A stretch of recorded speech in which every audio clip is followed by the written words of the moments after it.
Ladies and gentlemen, this is the Echo Chamber News. My name is King Lagazee. Now, because we are in Reggae Month, there are certain things that I would like the eye them to know. You understand me?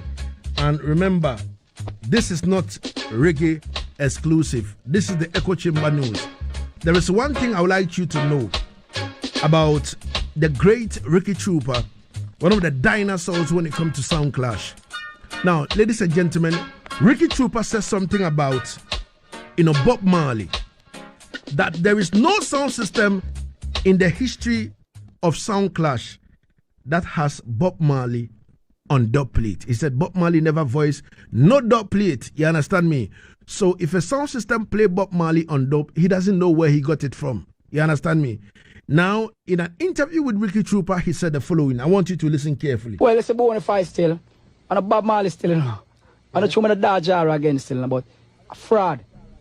See? Enough tune jar play, we're fraud.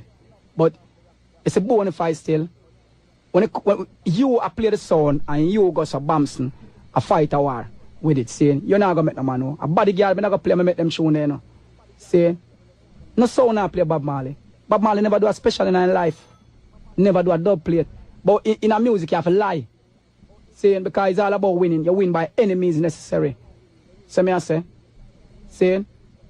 Nobody my idiot. The world my idiot. Why did they take that? Why did they think it was real or? No, because they're my idiot. Yeah. Because no man in right sense in a music. Saying no man in a music. Bob never do a dub plate for them band. Because at the end of the dub plate, it big up somebody. You're familiar with that, right? At the end of the Bob Marley. Who did it? Who is that person? It's a little dread, you know. You a bodyguard. We are gonna play and we say, John, we're gonna kill bodyguard, you know. Or if we go with something when nobody never hear. I'm gonna find this dread that we can play guitar and sing away. I would advise. What's his name? Me not think about the dread name. Nothing on the name, you know. See, in a long time, I don't think nothing did hour. I would have got some my advice them. Because a friend of mine listened to that dub at one night, which you played through because you played like a half a sentence of it, and the whole place mash up. But at the end, he bigs up somebody that wasn't even working with Bob Marley at the time. Yeah, it was kind of funny. Well, enough of them songs that we play upon Jara, no car. See, first at a Capleton, we hear Jara play hard. I never Capleton.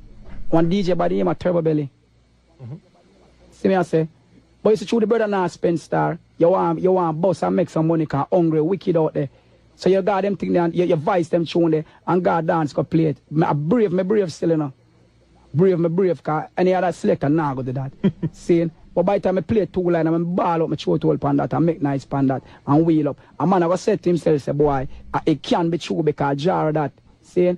And me kill a man jar sound belly, you know. When I got jar, you know, jar not play no John Walt, no Ken Boot, none of them man there. See? No See and Success, none of them show the jar now. Because what DJ used to use. You know, he used to have like Johnny Osborne and he have the tenor sound them and a couple of that tune. See, now the Johnny Clark where you play, John of Fear son, and me vice all them tune there. See? So I say, I'm not no beef with them still, you know.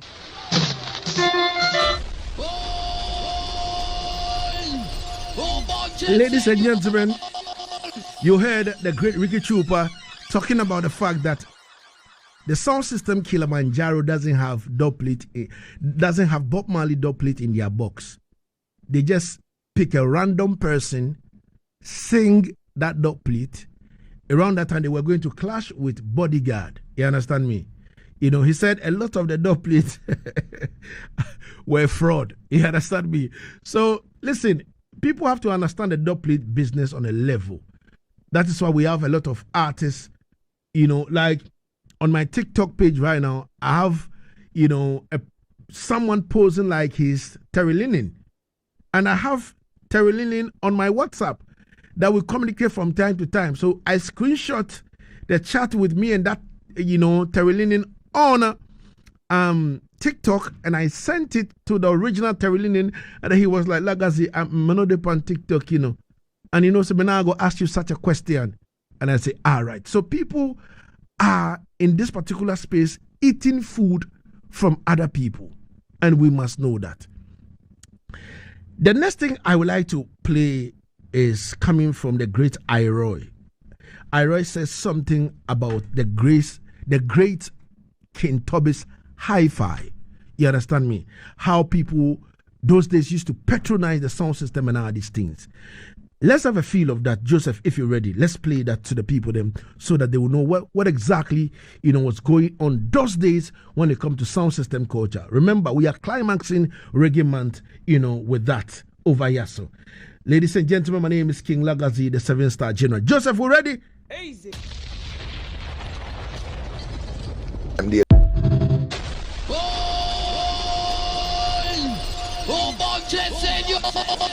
Ladies and gentlemen, so King Toby's Hi-Fi, one of the greatest in the space in terms of sound system culture, and people must know this. You understand? Because today we're having shamanic sound all the way from Belgium in the house.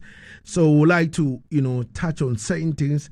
We play something from Ricky Chupa talking about some of the doublet of the great Kilimanjaro sound system were fraud. You understand me? Especially the Bob Marley. And now we have Iroy bigging up. You understand me? The King Toby's Hi-Fi. You understand me? Those days he said they used to hang speakers in breadfruit trees, mango trees and all that, putting horns and all these things, hide them in the mango tree. So when they put on the sound, it travels far. And people from near and far come to their dances, And it is important that we emulate from some of these things from that time there till now. Now let's step in the reggae exclusives. You understand me? Reggae exclusive with Naro Bawa, just a natural power. Naro, Lagazee, how are you doing? Straight like a pencil. You are straight like pencil. Yeah. I'm not gonna lie you. Easy. Yo, take your time, man. Yeah. Now, talk to me. What do we have? Yeah, so this week on the regular reggae exclusive, we are having doing 2 stories as usual. Yeah. And the first one is by, it's a tune actually I've seen Lagazee actually One Your Ways and, dance to it, yes. So yeah. That is Bam Bam by Sister Nancy. Bam Bam. Yes. What a Bam Bam by Sister Nancy. Yeah. All right. It's the most sampled reggae tune. The most sampled reggae tune out there. Yes, it was recorded in 1982. Mm-hmm. A year after and I was born. So yes, at a Channel 1 studio. And also it been sampled by people with the commercials, movies. And guess what? It has been sampled 140 times. 140 times? Yes, so imagine the royalties she's benefiting. And I need people that really got married through this song, get babies and go to dance and all of that. Virgin. Just as I said, I've seen you dance to this tune. That is why Sister Nancy always our go-to to these things, you understand me? Yeah, put on medals and you understand me? So that tune alone doesn't go to the studio to record anything. Mm-hmm. Yeah, but that song alone actually is the most sampled reggae song out there till date in the actual reggae music. And she's still strong. She's still touring and performing and all of that. But personally, what do you think about the song though? Bam Bam was a great song. You have your favorite version? And it's still a great song. In recent times, VP Records kind of re-recorded it, like resample it, replay it back again and all these things. And me and VP already, we're good. You understand me? So they send the rhythm to me and then the vocals and also, the tune itself. You understand me? Personally, when it comes to sound clash culture, anytime anyone drops anything from Sister Nancy, especially the Bam Bam on doublet, it's always that sound system always will get forward. You have a favorite sample of the tune? I think in recent time the cut from VP Records. Okay. Is my favorite. Yeah. You understand me? And then we have the 2 telemeters and then the Shaggy one. Then the recent Jay-Z featuring Damian Junior Gang Marley. That was also big. Yeah. So yeah.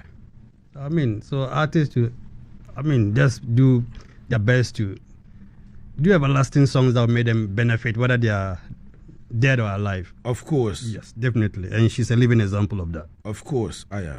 Then the next thing is the next thing is the artist with the most released albums. I'm not talking about singles or compilation.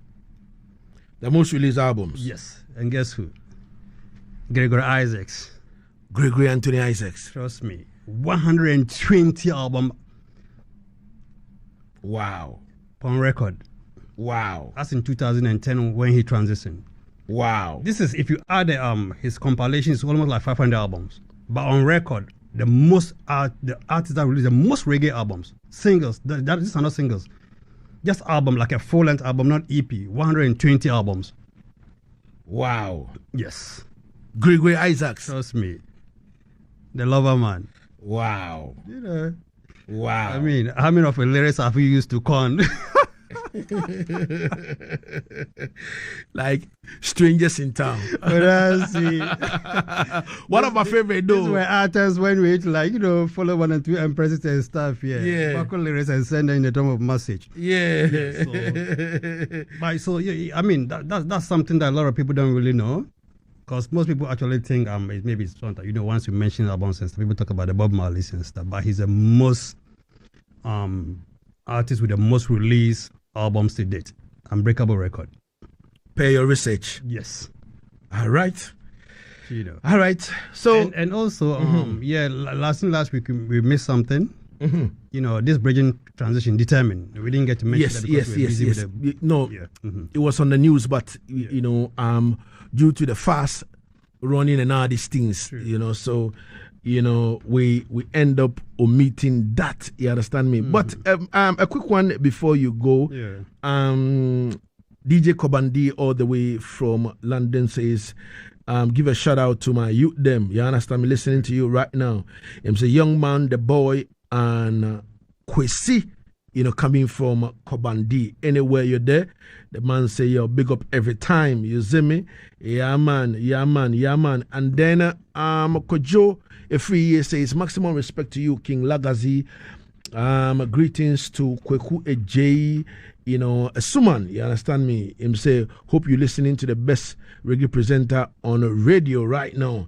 Everything is all right. Ahmed Gali says, I'm in tune right now. We give thanks. So if you join the live on Facebook, please share the link right now. We're about to have reasoning with the one and only, shamanic sound all the way from Belgium.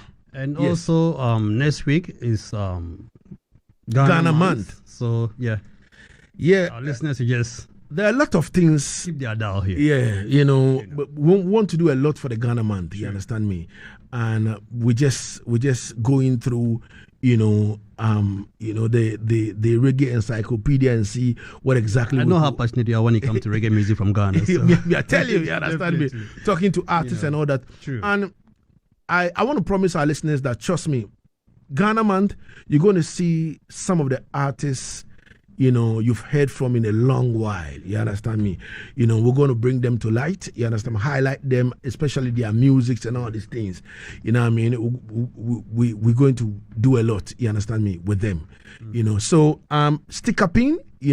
I'm supposed to go for a festival in Burkina Faso. Mm-hmm. Which I'm still working, on it. You understand me? But we have a meeting too, so I can't cut out that. So I'm seeing how where to put myself and all these things. You understand? Because this year, because I couldn't make it to Jamaica this year, which I've tried my possible best to put things together and then go, but I couldn't make it due to some few reasons and all that.